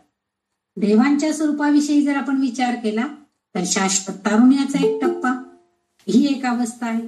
आणि ललिता माता तिथं सगळ्यांची काय आहे, कारण त्या दशेमध्ये ह्या ललिता मातेला कायम तारुण्यच आहे. मागे एका नामामध्ये सांगितलं की सदैव ती तरुण आहे. तिला कधी जराजर किंवा बालपण असं नाहीच आहे, ती कायम तारुण्यामध्येच आहे. म्हणजे यौवनाने युक्त सद्गुणांनी युक्त अशी ती नेहमी आहे. आणि म्हणून ही ललिता माता ह्या एकच टप्प्यामध्ये शाश्वत आनंदाच्या टप्प्यामध्ये आहे. म्हणजे ती 3ही गुणांच्या अवस्थेमध्ये 3 दशांमध्ये 3 अवस्थांमध्ये ती आहे की जी आपल्याला काय ईश्वरी कृपेनं आनंद देते आहे. म्हणून तिला त्रिदशेश्वरी असा उल्लेख केला गेलेला आहे. म्हणजे ईश्वरी शक्ती जी आहे या शक्तीला म्हणून तिचा उल्लेख त्यांनी त्रिदशा ईश्वरी असा केलेला आहे की त्या सगळ्या अवस्थांमध्ये ही ललिता माता आपल्या भक्तांवरती कृपा कृपा करते, त्यांना शाश्वत आनंद देण्याचा प्रयत्न करते. कारण तिला ह्या दशा नाहीच आहेत, तिला ह्या अवस्था नाही आहेत. ती सदैव यौवनामध्येच आहे, तारुण्यामध्येच आहे, शाश्वत आनंदामध्ये आहे. आणि तोच आनंद ती आपल्या भक्तांना देऊ शकते. आणि म्हणून तिचा उल्लेख वाग्देवी त्रिदश ईश्वरी असा केलेला आहे. तिची कृपा संपादन करण्यासाठी अर्थातच आपण तिचं नामस्मरण करायला पाहिजे आणि तिची भक्ती करायला पाहिजे. हेच या नामामधनं आपल्याला घ्यायचंय. म्हणजे आपण बोध काय घ्यायचा, तर तिचं नाव घेत राहायचं, तिला जाणून घेण्याचा प्रयत्न करायचा. आता आपण जाणार आहोत पुढच्या श्लोकाकडं. 126 नंबरचा श्लोक आहे. त्र्यक्षरी दिव्य गंधाढ्या सिंदूर तिलकांचिता उमा शैलेंद्र तनया गौरी गंधर्व सेविता. आता त्र्यक्षरी पहिला 630 नंबरचं नाव आहे त्र्यक्षरी. त्र म्हटले की 3 आलं आणि अक्षरी म्हणजे 3 अक्षरांचे आहे. आता इथं 3 अक्षरी म्हणजे 3 अक्षर आहेत. आता आपल्याला माहितीये की ह्या ललिता मातेचं जे बीज मंत्र जे आहेत त्याच्यामध्ये अनेक अक्षरी आहेत. म्हणजे आपण जे 3 कुटांमध्ये ती बसलेली आहे हेही आपण अभ्यासलेलं आहे. पंचदशाक्षरी मतामध्ये 3 कुट आहेत, म्हणजे त्या बीजांमध्ये ती आहे. तसं 3 बीजांच्या रूपात ते आहे. ऐम, क्लीम आणि श्रीम या 3ही रूपांमध्ये ती आहे. पंचदशाक्षरी, षोडशदशाक्षरी या मंत्रांच्या 3 कुटांना 3 बीज मानले जातात. जे 3 बीज जे आहेत, मी आताच सांगितले, पंचदशाक्षरी मंत्राचे जे 3 कूट आहेत, म्हणजे प्रत्येक भाग जो आहे त्या प्रत्येक भागामध्ये एक बीज मंत्र आहे आणि त्या मंत्रांमध्ये ही वसलेली आहे, ही त्याच्यामध्ये आहे. म्हणजे त्या बीज मंत्रामध्ये ती आहे. म्हणजे त्या बीज मंत्राचा उच्चार केला तर तिचं उच्चारण, तिचं स्मरण केल्यासारखं आहे असं आहे. उपनिषदांमध्ये म्हटले आहे की हृदयात ब्रह्मा स्थित आहे. म्हणजे ह, द आणि रू, द आणि य असे 3 अक्षर आहेत. ह्या शब्दात सुद्धा, हृदय या शब्दामध्ये सुद्धा 3 अक्षर आपल्याला दिसून येतात. म्हणजे ब्रह्म सत्य आहे आणि सत्य या शब्दामध्ये सतय 3 अक्षर आपल्याला दिसून येतात. म्हणजे ब्रह्म सत्य आहे असं आपण जेव्हा म्हणतो तेव्हा ब्रह्म सत्य आहे म्हणण्यामध्ये सुद्धा 3 अक्षरांचाच उल्लेख केलेला आहे. ब्रह्मामध्ये सुद्धा 3च अक्षर आहेत. सत्य याच्यामध्ये सुद्धा 3च, या शब्दामध्ये सुद्धा 3च अक्षर आहेत. म्हणून त्र्यक्षरी असणारी ही जी माता आहे ही ब्रह्मरूपाने आपल्या हृदयामध्ये वास करते आहे. आणि सत्य हे ज्ञान आल्यानंतरच आहे. म्हणजे आपल्याला जेव्हा ज्ञान येतं, ब्रह्मज्ञान थोडस प्राप्त होतं. कारण ज्ञान मुळात अनंत आहे, खूप आहे. आपण जेवढं ज्ञात करून घेऊ तितकं थोडं आहे. आता आपलं आयुष्य किती राहिले आपल्याला माहित नाही. आपल्याला अजून खूप शिकायचं. आपल्याला वाटतं हे शिकावं, ते शिकावं, हे म्हणावं, ते म्हणावं, वेळच पुरत नाही. 24 तास कमी पडतात. 24 तास जरी वाचायचं म्हटलं तरी वेळ कमी पडतो आपल्याला. आपल्या म्हणजे दैनंदिन कार्यक्रम सोडून जो वेळ आहे ते 1 मिनिट जरी विश्रांती घेतली नाही तरी सुद्धा आपण ते ज्ञान प्राप्त करण्यासाठी आपल्याला वेळ अपुरा पडतो. कारण अनंत ज्ञान म्हणजेच सत्य आहे आणि हेच तिचं शाश्वत रूप आहे. म्हणून तिला त्र्यक्षरी असं म्हटलेलं आहे. आपल्या हृदयामध्ये असणारं तिचं जे रूप आहे ते सत्य आहे आणि तिला ज्ञात करून घेण्यासाठी जे ज्ञान प्राप्त करायचं आहे ते तिचं शाश्वत रूप आहे आणि तेच आपण समजून घेण्याचा प्रयत्न करायचा आहे. म्हणून इथं या ललिता मातेचा उल्लेख त्यांनी वाग्देवीने त्र्यक्षरी केलेला आहे की तिच्या बीज मंत्रांचा जरी नुसता तुम्ही स्मरण केलं, उल्लेख केला, नामस्मरण केलं, त्या बीज मंत्र जपला तरी सुद्धा ती नक्कीच तुमच्यावरती कृपा करेल आणि तिचा शाश्वत ज्ञान, सत्य ज्ञानाचं तुम्हाला ज्ञान प्राप्त होईल, आनंद मिळेल. हे त्यांनी सांगायचा आपल्याला प्रयत्न केलेला आहे. त्याच्या पुढचं जे नाव आहे दिव्य गंधाढ्या. आता दिव्य म्हणजे काय? दैवी. आणि गंध म्हणजे काय? सुगंध. आढ्य म्हणजे परिपूर्ण. ह्या सगळ्यांनी परिपूर्ण आहे, युक्त आहे. दैवी अशा सुगंधानं युक्त असणारी ती आहे दिव्य गंधाढ्या. जे दैवी सुगंधाने संपन्न असणारी अशी ही आमची ललिता माता आहे. बघा, काही देवळांमध्ये आपण गेलो तिथे इतकं प्रसन्न वातावरण असतं. तिथं वाहिली गेलेली फुलं किंवा तिथं वापरात आणलेले जे षोडशोपचार पूजेमध्ये जी काही सामुग्री वापरली गेलेली असते त्यामुळे एक प्रकारचं सुवास तिथं दरवळलेला असतो. त्या यज्ञामध्ये सुद्धा काही काही जे हवन केलं गेलेलं असतं त्याचा वास सुद्धा सुगंध दरवळलेला असतो. आणि म्हणून दिव्य अशा दैवी सुगंधानं ती युक्त आहे, संपन्न आहे. आता इथं हा दैवी सुगंध 3 स्त्रोतांपासून शक्य आहे. म्हणजे तिच्यामध्ये आहे ते कसं शक्य आहे, तर तिचं रूपच मुळे सुगंधानं भरलेलं आहे. तिच्या सभोवताली सुद्धा नैसर्गिक सुगंध, म्हणजे आता समजा आपण एक कल्पना करूया की ती एखाद्या सुंदर फुलामध्ये आहे, म्हणजे तिचं रूप जे आहे ते दैवी आहे. आपण निर्माण करू शकतो का? कितीही जरी आपण गुलाबाच्या फुलासारखं गुलाब फुल करायचा प्रयत्न केला तरी दैवी शक्तीने युक्त किंवा त्या फुलाला येणार, झाडाला येणारे जो गुलाब फुल आहे त्याचा सुवास जो आहे तो आपण त्या नकली फुलाला देऊ शकत नाही.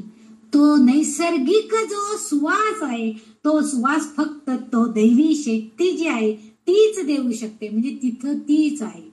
म्हणजे दैवी सुगंध जो आहे तोच तिच्यामध्ये आहे, तीच फक्त त्या फुलाला देऊ शकते.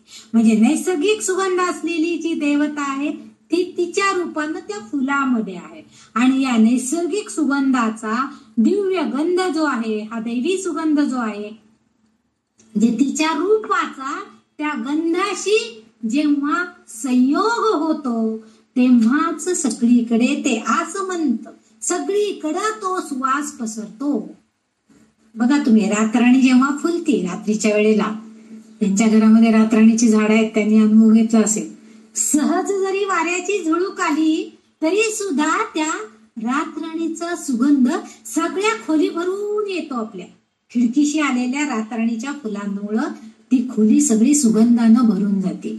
म्हणजे तिचं त्या फुलामध्ये असणारं सूक्ष्म रूपातलं अस्तित्व म्हणजे दैवी रूप आणि तिचाच दैवी सुगंध, जो सुगंध त्या फुलामध्ये आहे तो, या दोघांचा संयोग झाला की काय होतं, आपोआपच सगळीकडं सुवास पसरतो. आणि आपण म्हणतो काय सुंदर वास आला येतोय ना, फार छान, पारिजातक फुललाय, रातराणी फुलली आहे, म्हणजे त्या किंवा सोनचाफा फुललाय, मग त्याचा वास सगळीकडे दरवळतो.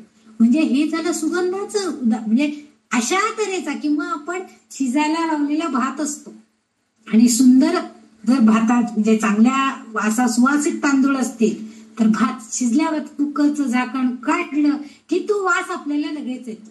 म्हणजे त्या सुवासामध्ये सुद्धा ते अन्न देणारी तीच आहे, खाणारे आपण आहोत पण देणारी तीच आहे. मग तो जो वास आहे त्याच्यामध्ये ती आहे. इतक्या सुंदर सुगंधयुक्त असा जो अन्न प्रसाद आपल्याला ती देऊ करते. म्हणजे तीच ही दिव्य गंधाढ्य आहे असं तिचं रूप आपल्याला बघ. म्हणजे जेव्हा तो भक्त आपल्या भक्तिभावनेनं, आता हे सगळं केव्हा होतं, जेव्हा भक्तिभावनेनं तो भक्त जेव्हा ध्यानाच्या शिखरावर, म्हणजे त्याची ध्यानधारणा जेव्हा लागते, जेव्हा तो ध्यान करायला बघतो, त्या शिखरावर तो पोहोचतो, तेव्हा त्याला जेव्हा आनंद प्राप्त होतो. ध्यानधारणा करणाऱ्या लोकांना हा अनुभव नक्की येतो की त्यांच्या मनामध्ये समजा मानसिक पूजेमध्ये जर ते अगदी मग्न होऊन गेलेले असतील, त्या ध्यानामध्ये ते एकजीव झालेले असतील, तर त्यावेळेस त्यांना आपोआप मोगऱ्याचा सुगंध आल्यासारखा जाणीव होती, आपोआप अगरबत्तीचा सुगंध दरवळल्यासारखं वाटतं. म्हणजे हे जे आहे म्हणजे आसपासचं वातावरण सुगंधित होतं आणि ही सुगंधाची पखरण सगळीकडे झालेली दिसती. आणि ही केवळ त्या ध्यान धारणेच्या शिखरावर म्हणजे त्या आपल्या सहस्रधार चक्रामध्ये त्या भक्ताचं सगळं एकवटलेलं असतं ध्यान. आणि त्यामुळं त्याला आपोआप आसमंतामध्ये कुठंही फुललेला मोगरा असू दे पण त्याचा सुगंध त्याला इथं बसून येतो, कारण तो त्या देवतेशी एकरूप झालेला असतो. आणि मग आपोआपच त्याला ते रूप प्राप्त होतं. म्हणजे रूप म्हणजे मानसिक रूपामध्ये तो ते सुगंध मिळवतो. म्हणजे ती चेतना शक्ती जी आहे ती त्याच्या सहाय्यानं तो भक्त ह्या दैवी सुगंधाचं आकलन करू शकतो. म्हणजे आपल्याला जर आपली ध्यानधारणा शक्ती वाढवता आली तर आपण अशा प्रकारच्या दैवी सुगंधाचा, दैवी रूपाचा, दैवी प्रकाशाचा, अशा गोष्टींचा आपण अनुभव घेऊ शकतो. म्हणजे ही अनुभूती आपल्याला मिळवायची असेल तर या आकलन शक्तीच्या पलीकडे आपण केव्हा जाऊ शकतो? तर ललितांबिकेचं जर सहाय्य असेल तरच आपली ध्यानधारणा योग्य प्रकारे होईल. आपण सहस्राधार चक्रापर्यंत जाऊन पोहोचू, आपली ध्यानधारणा शिखरावरती जाईल आणि आपल्याला ह्या सगळ्या गोष्टींचं आकलन होईल. म्हणजे सगुणापेक्षा आपण निर्गुणाकडे जाऊ आणि निर्गुण शक्ती अशी जी दैवी शक्ती जी आहे, जी सुगंधानं युक्त आहे, सौंदर्यानं युक्त आहे, त्या सगळ्याचा अनुभव आपण घेऊ शकू. म्हणून इथं या वाग्देवींनी तिचा उल्लेख ललिता मातेचा दिव्य गंधाढ्य केलेला आहे आणि आपल्यालाही त्या हे सांगतायत की आपल्यालाही जर ते आकलन करून घ्यायचा प्रयत्न, म्हणजे तिच्या दैवी सुगंधाच्या संपन्नतेचा जर आपल्याला आकलन करून घ्यायचं असेल तर तिचीच प्रार्थना करायला पाहिजे. म्हणजेच आपण त्यासाठी सक्षम होऊ, म्हणजे आपल्याला ती आकलन होईल. कारण तिचीच भक्ती केल्याशिवाय ती सहाय्य कशी करेल? म्हणून तिची भक्ती आपण तेवढ्याच तन्मयतेनं, तेवढ्याच अगदी कळकळीनं, भक्तिभावानं करायला पाहिजे. हेच ते आपल्याला इथं संदेश देत आहे. पुढचं जे नाम आहे ते आहे सिंदूर तिलकांचिता. आता ह्याच्यामध्ये मला थोडस म्हणजे संध्याताई आहात का तुम्ही? हो, आले. ठीक आहे. सिंदूर म्हणजे आपण कपाळावर जे धारण करतो पवित्र असं तिळा, त्याला आपण सिंदूर म्हणतो. तर सिंदूर तिलकांची, तिलक म्हणजे टिळा, म्हणजे सिंदुराचा. मग तो गंधाचा असतो, अष्टगंधाचा असतो, चंदनाचा असतो किंवा बुक्का, अशा कसल्याचाही टिळा आपण कपाळावर धारण करतो. अर्थात तो तेवढाच पवित्र असतो. आपल्या स्त्रियांना तरी कुंकू लावणं हे पवित्र आपण मानलं जातं. पुरुषांना सुद्धा एखाद्या वैशिष्ट्यपूर्ण कार्य पार पडायचं असेल किंवा घरातनं बाहेर पडायचं असेल तर आपण त्याला टिळा लावून, म्हणजे थोडक्यात म्हणजे टिळक लावून आपण त्यांना टिळा लावून बाहेर पडतो. म्हणजे शुभ लक्षणांनी सिंदूर तिलकांचिता, म्हणजे त्या योगानं, म्हणजे तो टिळा प्रदान करण्याचं जे आपल्याला बुद्धी देते की अगं हा तुझा मुलगा आज चांगलं कार्य करतो. समजा आज आई माझं फार प्रेझेंटेशन महत्वाचं आहे, आपला मुलगा आपल्याला सांगतो आज मला ना ऑफिसमध्ये फार मस्त प्रेझेंटेशन करायचंय, तयारी तर चांगली झाली, आता प्रत्यक्षात तिथं चांगलं व्हायला पाहिजे, काय अडचणी नको यायला, असं आपला मुलगा सांगतो. मग आपण म्हणतो बाळ तू जाणार आहेस ना, थांब जरा, तुला एक गंधाचा टिळा लावते, की जेणेकरून आपल्यामध्ये म्हणजे एक आईच्या हृदयामध्ये असणाऱ्या परमात्म्याची अंतर्गत जी शक्ती आहे ती आपण त्या मुलाच्या कपाळाला टिळा लावताना तिथं परिवर्तित करतो. तिलकांचिता, जे तो टिळा त्याच्या कपाळाला लावतो आणि ती शक्ती त्याला प्रदान करतो की त्याच्याकडनं ते सगळं कार्य चांगल्या प्रकारे होतं. पूर्वीच्या काळी युद्धावर जाताना वगैरे औक्षण करून टिळा लावायची पद्धत होती. म्हणजे काय ह्या शब्दाचा अर्थ सिंदूर तिलक. आणि मग ही जर देवता जर एवढी महत्वाची आहे तर तिला पण अशा प्रकारचा टिळा लावणं, तिला पण सिंदूर लावणं, गंधपुष्प यांनी तिचे पूजन करणं हेही तितकंच महत्वाचं आहे. म्हणून सिंदूर तिलकांचिता. आणि आणखीन एक काय होतं बघा, तुम्ही कोल्हापूरच्या महालक्ष्मीचं तुम्ही वेगवेगळे फोटो जर बघितले तर रोज तिला तिच्या कपाळावरती वेगवेगळ्या प्रकारचं कुंकू रेखलेलं असतं. तिच्या भाळावरती, चंदनावरती कुंकुम रेखन करतात, म्हणजे कुंकू लावलं जातं, पण वेगवेगळ्या आकारामध्ये असतं. कधी चांदणी असती, कधी चंद्र असतो, कधी उभा असतो, कधी गोल असतं. विविध आकारामध्ये कुंकुम रेखाटन केलं जातं. तिलकांचिता, तो टिळा जो कुंकवाचा लावतात तो वेगवेगळ्या प्रकारानं केला जातो. आणि त्यामुळं त्या देवीचं मुख जे आहे ते कसं, ते कपाळ जे आहे ते शोभिवंत होतं. आणि आपण कुठल्याही व्यक्तीकडे बघितलं, त्याच्या चेहऱ्याकडे बघितलं की ते आपण पहिल्यांदा त्याच्या कपाळाकडं, डोळ्यांकडे बघतो, मग आपलं नाकाकडे लक्ष जातं. बघा तुम्ही, आपण पटकन कुणाच्याही चेहऱ्याकडे बघितलं की आधी त्याचं कपाळ, डोळे आणि मग नाकाकडे आपलं लक्ष. मग तो नकटा असू दे अगर सरळ नाकाचा असू दे, आपल्याला त्याच्याशी काही फरक पडत नाही. पण कपाळावरती लक्ष गेल्यावर जर समजा कोणतरी एखादी व्यक्ती छान तिळा बिळा लावून अगदी दोन अक्षदांचे दोन त्याच्यावरती हे टेकून असं जर आपल्याला कोणी बघायला मिळालं तर ते शुभ लक्षण आहे हे आपल्याला कळतं. म्हणजे हा काहीतरी चांगलं कार्य पार पाडून आलेला आहे, निदान देवाला नमस्कार करून आलेला आहे, म्हणजे त्याच्यामध्ये ती पवित्रता आहे हे आपल्याला लगेच लक्षात येतं. आणि ती व्यक्ती त्याचं कपाळ जे आहे त्या तिळ्यानं किंवा त्या कुंकुवानं, सिंदुरानं हे शोभिवंत बनवलेलं असतं. म्हणून मग ललितांबिकेला सुद्धा आपण जर अशा सुंदर प्रकारच्या छान रेखीव जर कारण बघा तुम्ही, आपल्याकडचे जे देव असतात ते साधारण 1 इंच उंचीपेक्षा जास्त देव आपल्याकडे आपण देव्हाऱ्यात ठेवत नाही सहसा. म्हणजे म्हणतात की 1 इंचापेक्षा जास्त, अंगठ्यापेक्षा जास्त उंचीचे देव असू नयेत असं काही शास्त्रकार सांगतात की फार उंचीचे देव. आता अंगठ्या एवढा जर देव असेल तर त्याचं तोंड केवढं असणार, एवढंच त्याचं मुख असणार. आणि आपण जर भस्कन मोठा जर सिंदूर घेऊन म्हणजे मोठा असा गंध जर त्याला लावलं तर त्याचा सगळा चेहरा झाकून जातो. म्हणजे आमच्यात तरी असं नेहमी, म्हणजे माझं नेहमी असं म्हणणं असतं, अहो तुम्ही पुरुष जेव्हा पूजा करतात ते म्हणतात माझं बोट मोठं आहे त्यामुळे मी लावलं की गंध देवांचा सगळा चेहरा झाकला जातो, असं त्यांचं त्याच्यावरती वाक्य असतं. मी काय म्हणत असते, थोडंच घ्या आणि वरती तिच्या डोक्यावरती एवढंच बारीक मध्ये म्हणजे छोटीशी टिकली लावल्यासारखं हवा, असं माझं सांगणं असतं. म्हणजे त्या सिंदुरानं तिचा चेहरा शोभिवंत दिसायला पाहिजे कुठल्याही देवदेवतेचा. मग इथं आपण तिची सेवा करतोय, तिचं पूजन करतोय, तिचं अर्चन करतोय, तिच्याबद्दल माहिती घेतोय. म्हणून इथं वाग्देवी सांगतायत की छान चांगल्या शोभिवंत दिसणाऱ्या अशा सिंदूर तिलकानं तिचं कपाळ शोभिवंत व्हायला पाहिजे, भूषणावं व्हायला पाहिजे, अशी ती व्हायला पाहिजे, असा टिळा तिच्या कपाळाला लावला पाहिजे. नाहीतर मोठमोठ्या गंध सगळं तिचा चेहरा झाकून टाकायचा हे उपयोग नाहीये. तर ते त्यांना इथं सांगायचं की कुंकुमाचा टिळा.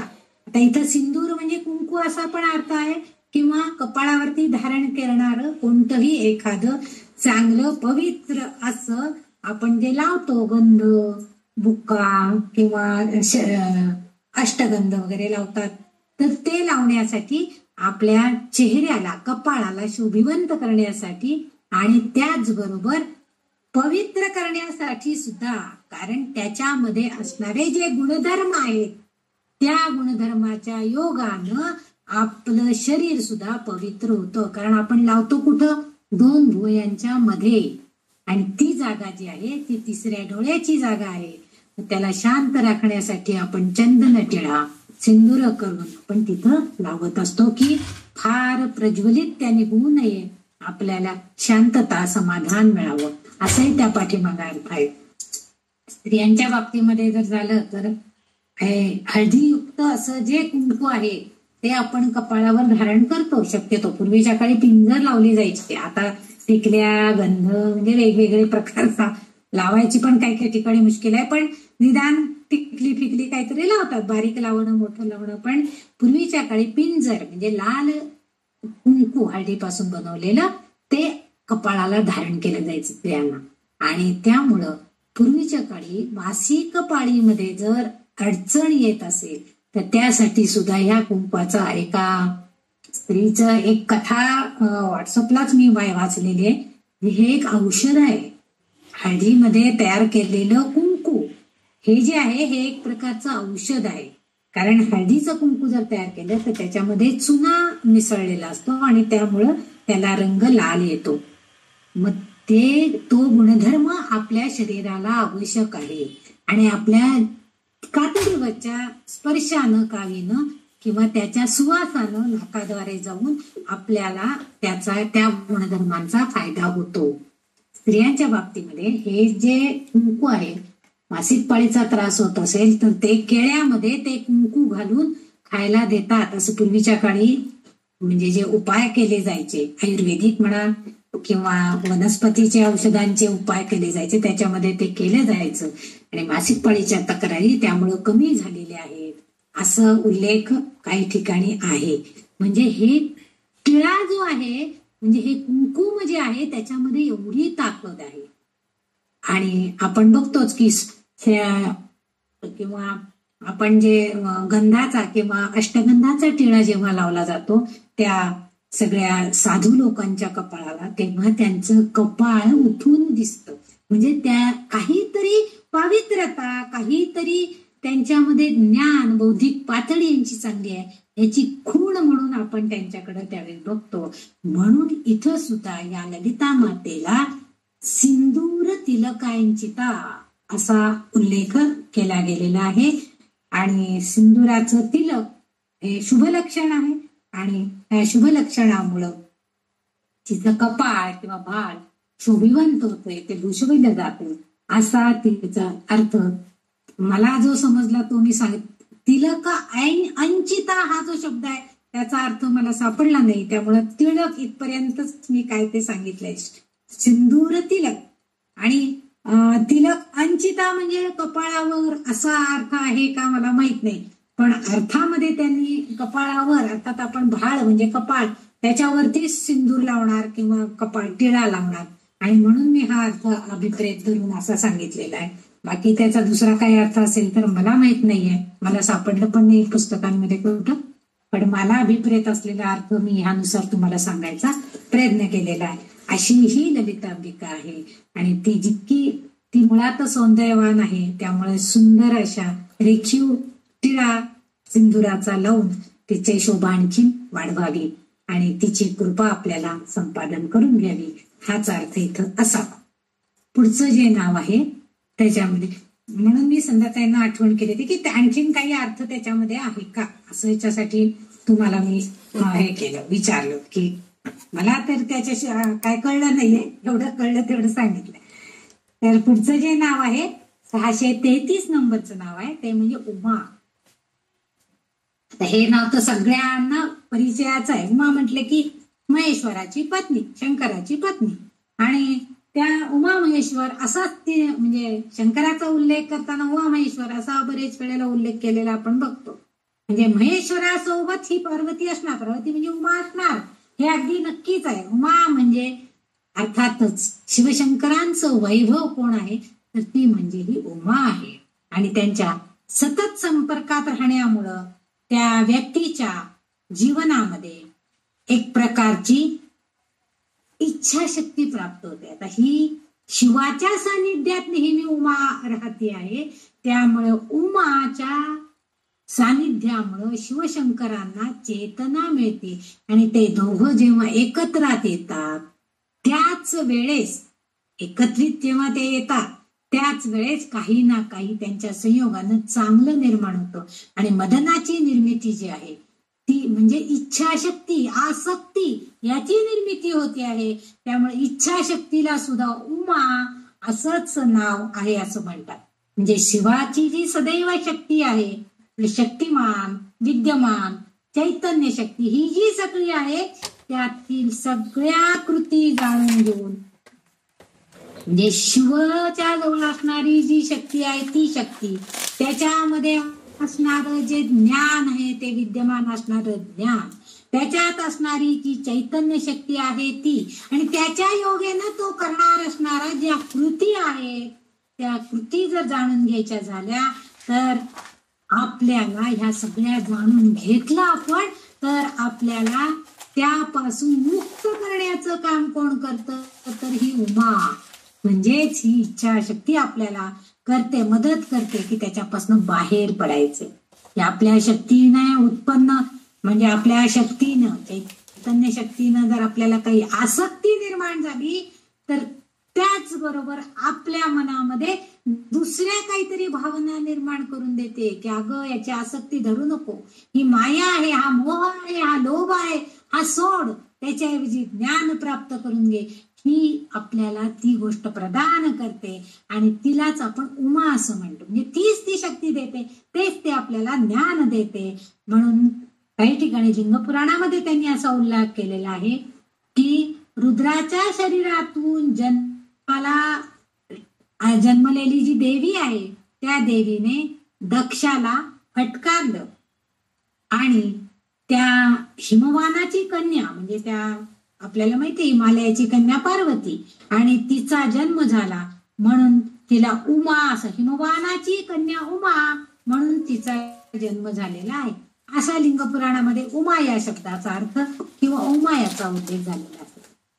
ह्या उमा ह्या शक्तीला अर्थात पार्वतीला शक्ती प्रणव म्हणून सुद्धा ओळखली जाते, कारण तिच्याकडेच ती शक्ती आहे. ती शिवाच्या सानिध्यात असेल तर सगळं व्यवस्थित चालणार, नाहीतर सगळं बंद पडणार आहे, सगळं चेतनाहीन होणार आहे. म्हणून तिला शक्ती प्रणव, प्रणव म्हणजे जोड, शक्तीनं ती जर जोडीला असेल, कशाच्याही जोडीला शक्ती असेल तरच आपण सगळ्या गोष्टी करू शकतो याची जाणीव सगळ्या जगताला आहे. म्हणून तिला सर्व जगद्वंद्य असं सुद्धा म्हटलं जातं त्या उमेलाच, कारण तिच्या शक्तीशिवाय काहीच होऊ शकत नाही. म्हणून मगाशी जे मी तुम्हाला गाणं सांगितलं की आदिशक्ती परमेश्वर ही जी शक्ती आहे ही शक्ती तेच आपल्या तिच्याशिवाय काहीच होऊ शकणार नाही. उपनिषदांमध्ये तिचा अर्थ त्यांनी उमा या शब्दाचा अर्थ असा दिलाय की खूप सोन्याच्या दागिन्यांनी मढलेली, अर्थात सोन्याच्या दागिन्यांनी रूपांनी मढलेली जी असेल ती अर्थात सौंदर्यवतीच असणार आहे.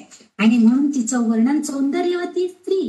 पण ती स्त्री कशी आहे तर ती स्त्री आत्मज्ञानी आहे, वैभवशाली आहे, ती भव्य आहे, दिव्य आहे, अनेक अलंकारांनी युक्त आहे. असं म्हणजे ह्या सगळ्याच जे संयोजन आहे, म्हणजे अशा प्रकारच्या सगळ्या शक्तींवरती संयोजन करण्याचं कार्य कोण करते तर ती उमा ही दैवी शक्ती करते. म्हणून तिचा उल्लेख इथं उमा या नावानं केलेला आहे. आणि ही दैवी शक्ती म्हणजेच उमा आहे आणि उमा म्हणजेच आमची ललितांबिका आहे की ती हे सगळं कार्य घडवून आणते. म्हणजे आपल्यामध्ये इच्छाशक्ती निर्माण करण्याचं कार्य सुद्धा उमाच करते.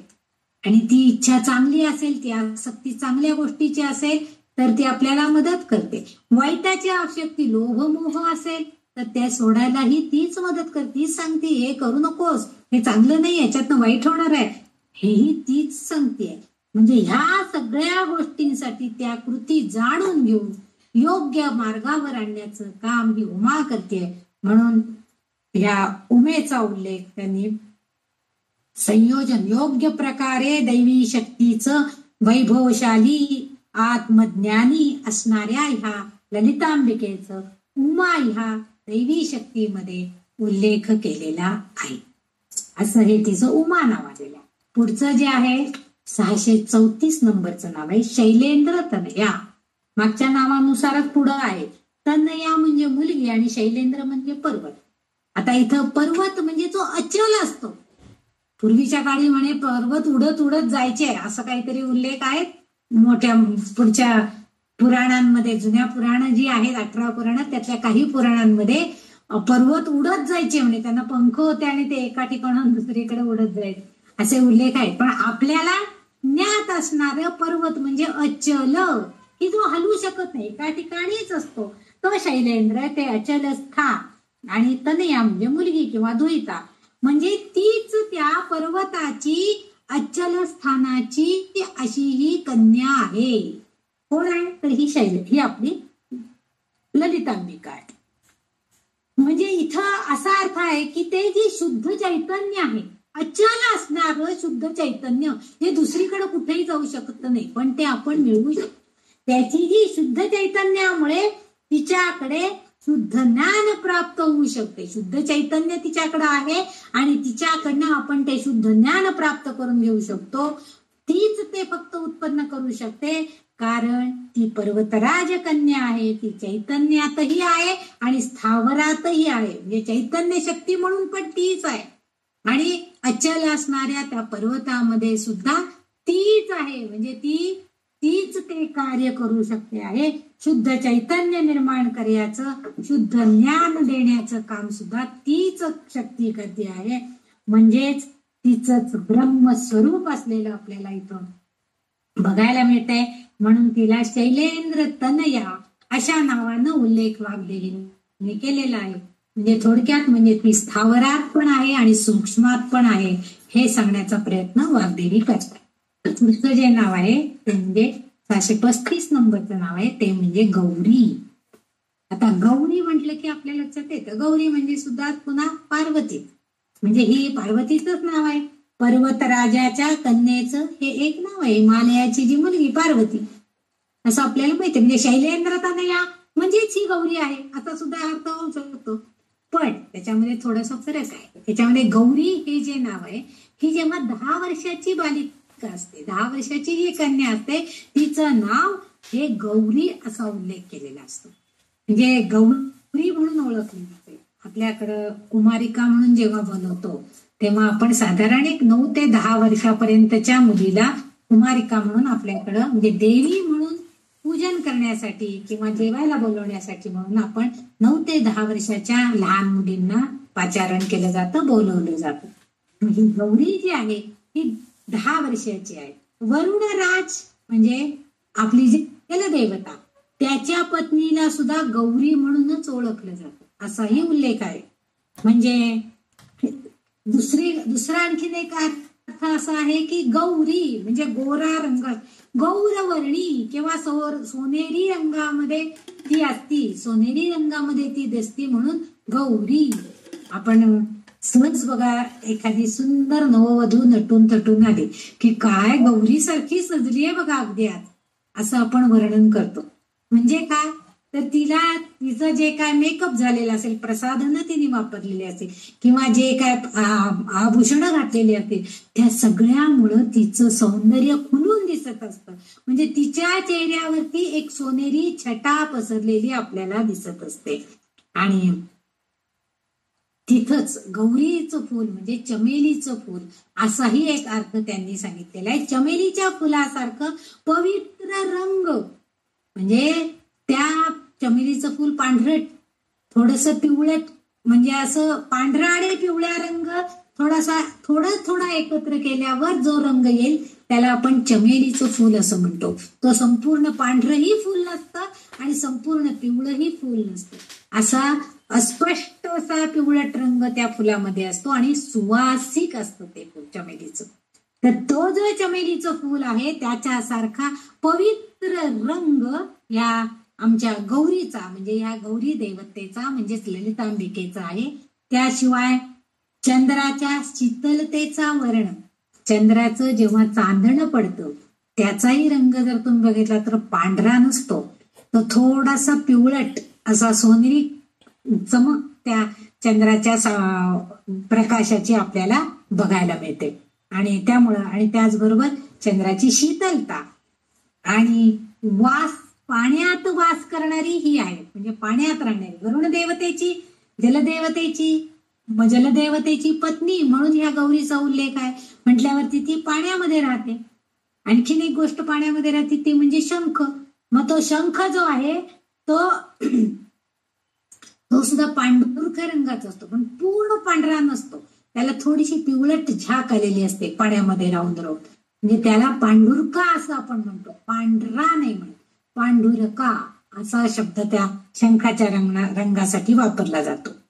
म्हणजे त्यातील हे 3ही रंग जे आहेत म्हणजे चंद्राचं चांदणं, चमेलीचा रंग, शंखाचा रंग हे सगळे पांढरेच रंग आहेत. परंतु हे 3ही रंग जे आहे या 3ही रंग पांढरे जरी असले तरी ते शुभ कल्याणकारी आहेत असं म्हटलं जातं.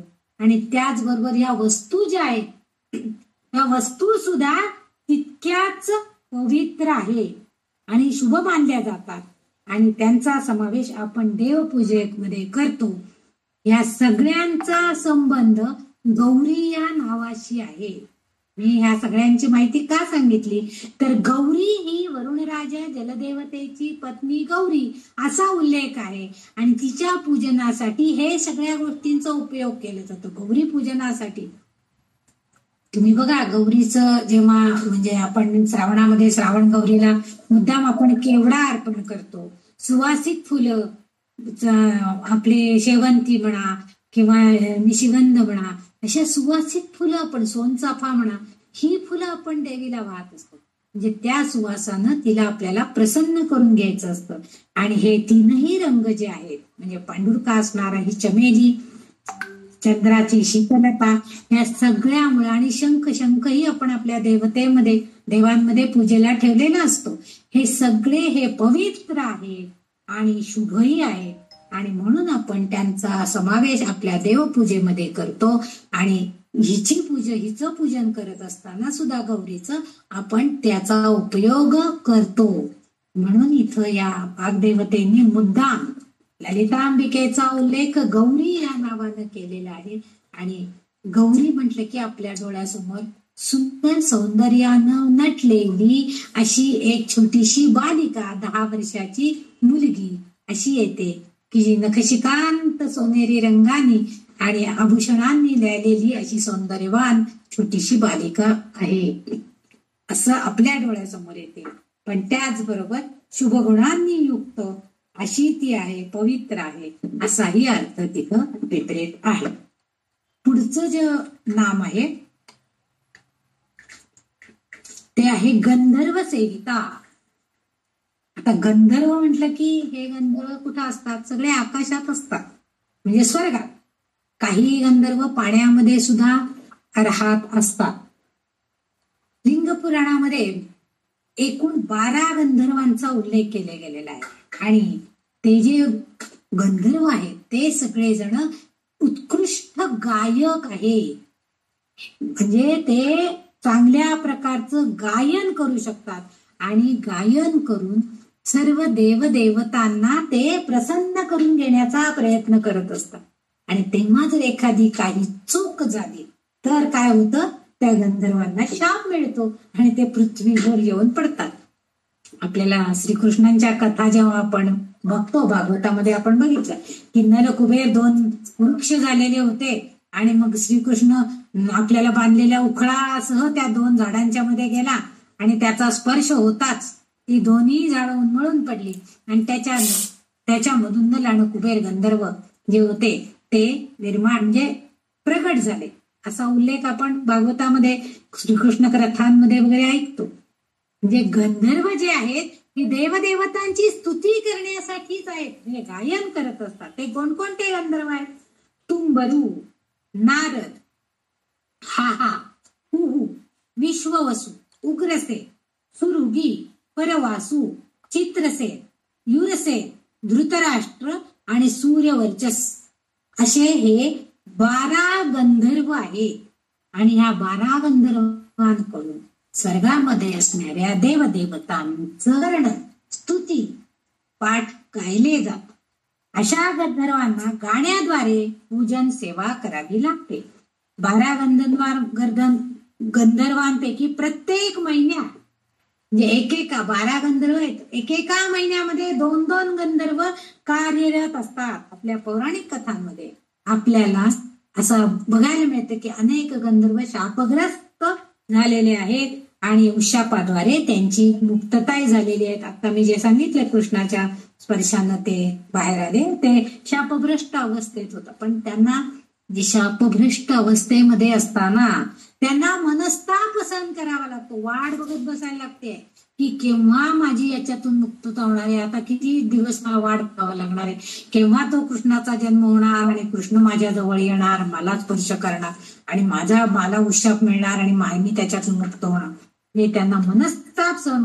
आणि ते सर्वच म्हणजे हे जे सगळं आहे या मनस्तापातून सोडवण्यासाठी ते काय करतात तर गंधर्व सेविता, म्हणजे हे सगळे गंधर्व म्हणजे आपल्या गाण्यांमध्ये, आपल्या सेवेमध्ये, आपल्या पूजनामध्ये, गायन सेवेमध्ये कोणतीही थोडीशी जरी चूक झाली तरी देव त्यांना रागवणार किंवा त्यांना शिक्षा देणार हे त्यांना माहिती आहे. आणि म्हणून ते हे सर्व गंधर्व काय करतात, ललिता मातेची पूजा करतात. सेविता म्हणजे पूजन करतात. आणि गंधर्व सेविता असं तिचं नाव तेवढ्यासाठीच आहे की त्या मनस्तापातून ग्रस्त जेव्हा ते होतात, एखाद्या शापभ्रष्ट ते होतात, त्यावेळेस त्या मनस्तापातून त्यांची सोडवणूक व्हावी, त्यावेळेस कृपा कुणाची व्हायला पाहिजे, तर या ललितांबिकेची. म्हणून हे सर्व गंधर्व तिचं पूजन करत असतात की तिची कृपा त्यांच्यावरती सदैव राहायला पाहिजे आणि त्यांना कोणताही शाप न मिळता त्याच्यातून त्यांची मुक्तता व्हायला पाहिजे. म्हणून हे सर्व गंधर्व तिचं पूजन सदैव करतात. म्हणजे स्वर्गामध्ये राहून सुद्धा हे सर्व गंधर्व ललितांबिकेचं सदैव पूजन करताना दिसतात.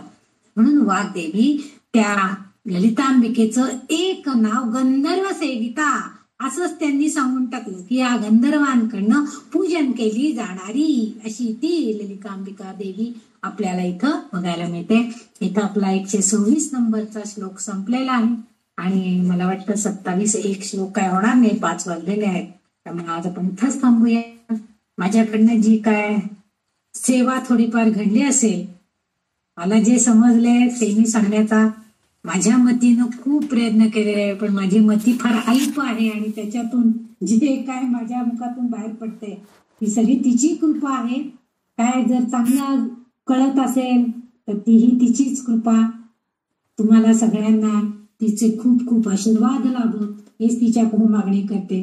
माझे जे काय चुका असतील त्या चुका मी माझ्या पदरात घेते, मला क्षमा कर म्हणून तिच्याकडे मागणं करते आणि तुम्हा सगळ्यांना तिच्या कृपा प्रसाद सदैव लाभू दे हीच प्रार्थना करून आज मी ह्या गंधर्व सेविता ह्या नावावरतीच नामाचं स्पष्टीकरण झालेलं आहे, त्याची माहिती आपण घेतली. इथंच आज मी माझं हे जे ललिता सहस्रनाम स्तोत्राचं यथामती अर्थ सांगण्याचा थोडासा स्वल्पसा प्रयत्न मी करते, त्याला मी आत्ता विराम देते. त्या ललिता मातेला अगदी विनम्र अभिवादन. जय जगदंब, जय भगवती.